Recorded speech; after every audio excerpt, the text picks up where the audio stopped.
Well, we're here at the Joe Davison Stadium in the aftermath of Altrincham's 3-1 win over Barnet in the FA Trophy. Phil, your side is through to round 5, first win of 2025. You can't be much happier with that. No, I'm delighted. I mean, I know Barnet made a lot of changes tonight from what their usual starting 11 would be, but I think they've got one of the strongest squads in the division and have equal strength in two players for each position. So we knew we'd have our hands full, and we certainly can't do that. We're not in that position, and we want to get to Wembley. And we couldn't have had it any harder with the last round against Mac, the best from the teams below, and then arguably one of the best in our division. So we've had a really tough time of it, but you've got to beat the best to go through, and that's what we've been able to do today. Well, it was a tough start, a bit of a scrappy goal conceded in the 16th minute to the visitors. What did you make of that? Yeah, I was really disappointed with that. I felt the ref was a little bit inconsistent with some of his decisions, particularly in the first half. There was a foul that he gave just in front of us, which we'd had one very similar earlier on that he didn't give, and you get frustrated then. And as I've said previously, it's not the referee's fault that we've gone to concede that goal, but it stems from there. And we haven't dealt with defending our 18-yard box well enough. We should have done better. But that can happen against very good teams like Barnet. You give them a snippet of a chance and they score. Well, at the start of the second half, it was the perfect start as Alty scored inside 7 minutes through Tom Crawford. A lovely goal. But what did you say to the side at half-time in the dressing room? I thought we were well in the game in the first half. I felt they were probably on top slightly for 15 minutes, and then I felt we really got to grips with them, and it was just much more of the same, really. We were in a proper game. I'm sure everyone could see you have to go man to man with Barnet because they're so expansive, but we're fairly expansive as well. And when you do that, you run the risk of making a mistake and somebody getting in at the back. But fortunately, the defensive discipline of the lads and the work rate throughout the team was exceptional, and that's what continued in the second half. I thought the press in particular was very good. And if you look at their goal that they scored and you look at the goals that we've scored, I'd say theirs was a bit scrappy. And listen, Barnet are a very good team, so I'm not saying they feed off scraps. They're a really top team. But I felt our goals were of real high quality today, and all the hard work that we've been putting in is hopefully paying off now going into the second half of the season. Well, you speak of high quality. That first goal was so well crafted, and it started with Jake Bickerstaff holding the ball up and playing in Alex Newby. We saw Bickerstaff do that a lot today, hold the ball up. Was that in the game plan? Yeah, absolutely. What Jake gives you is stretch. So he can hold it up, but he can also get in behind. And he's been desperately unlucky not to play more. We can all see what a good player Jake is, but Regan's been absolutely on fire, so it's been difficult for him to get as many starts as we'd like. But hopefully all the Alty fans can see what I can see in Jake there.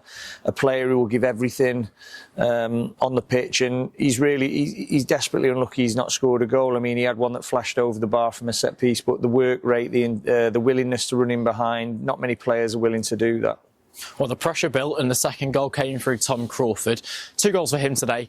How much of a big player has he been this season for you? He's been exactly what he needed to be. He was a marquee signing for us in the summer. Everybody was scratching their heads when I signed Tom because we just sold Chris. And people want a like for like. But Tom gives us so many different options. He can play any of the midfield 3 positions. He's got absolute quality. He's a physical specimen. And one of the big stats that he had last season was his ability to make the final third and get into the penalty area, and that's what he's done today, and that's how he scored his goal. He had the best stats in the division for doing that without executing, probably because he wasn't getting the service last season at Hartlepool.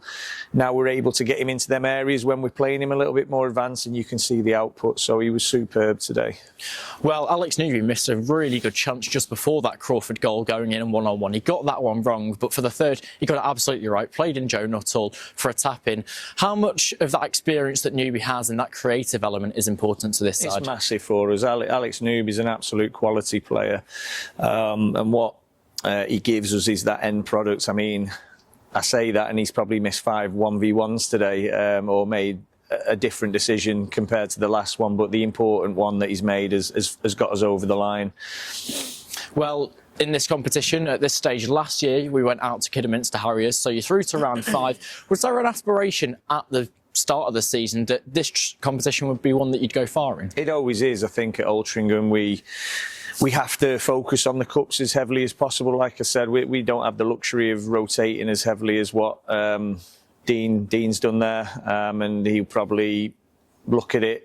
If he goes through, it's great because his lads have had a run out and they've gone and won and they're showing that they're good enough to come into his team. And if he's lost, well, he's concentrating on the league, whereas we've got to concentrate on both because we're not in the top 3 positions. We're not nailed on in the playoffs. It's important that we progress in all competitions that we're associated with, and this is a big one for us. It's an opportunity to get to Wembley. Spoke to the players each season. One of your goals is to get there, if it's via the playoffs or via the FA Trophy. They're the realistic pathways. And every year you miss out, it's another year that you've got to wait, and it's another year closer to the end of your career. I know it's a bit of a morbid way of looking at it, but it's true, and it's the same for myself. I mean, I've been so close on a number of occasions as a manager, and it's gut wrenching when you don't get there. So all we can do is attack it as fiercely as we can, as strongly as we can, and that's what we've done in every round, and hopefully that'll take us far in this competition. Well, progressing through today, you are getting closer, and there's a couple of big teams that have gone out in this round, Gateshead and York City namely. Surely Altrincham are one of the favourites now. I think we'll always be, whether they're in or not, because we're in the National League, so anybody in the National League is going to be one of the favourites for this competition, and that won't detract from what we do. We used to being an underdog or one of the favourites. It just comes with the territory now of being in the National League and being a good team at this level now. So that certainly won't faze us. We saw Altrincham come on today, continuing his response from injury. Are there any other injury updates that you can inform us on?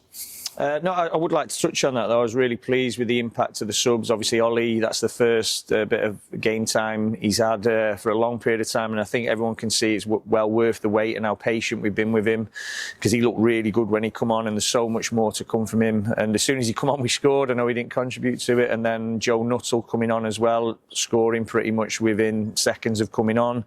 So really big impacts. Young Casper coming in as well, making his debut, and I thought he looked really sharp. So really pleased with the impacts of the players coming on from the bench, and as you said, on the injury front, if you look at our bench now, it's getting as strong as it's ever going to be. Obviously, we've lost George for a few weeks, maybe a month or so, and Eddie Jones we're not sure about yet, hence why Casper's come in. But they're big players for us. But the strength and depth that we do have, it's not affected us too much. And then we're getting players returning like Joe, like Ollie, and Justin Amaluza, like almost the forgotten man. He should be back in training next week. And what a big player Justin is for us. So as I've said all the way through the season, I felt around this time of year is where we're going to be at our strongest, and hopefully that proves to be true. And it's not just me making excuses, the facts, and that's what I said at the start. And hopefully that can materialise to be the way that we move forward. But all we can hope for we don't get any more injuries. I mean, we've been desperately unlucky over the last couple of seasons, and we're just hoping that this season we can stay injury-free, keep them on the pitch. I know we've picked up a couple there, but some of the injuries we've had over the last couple of seasons have been horrific. Season enders, Matty Coslow, Ollie Crankshaw, Isaac Marriott to a degree. We've had some real tough ones to take, but hopefully we're over that now. Thank you very much, Phil. Thank you.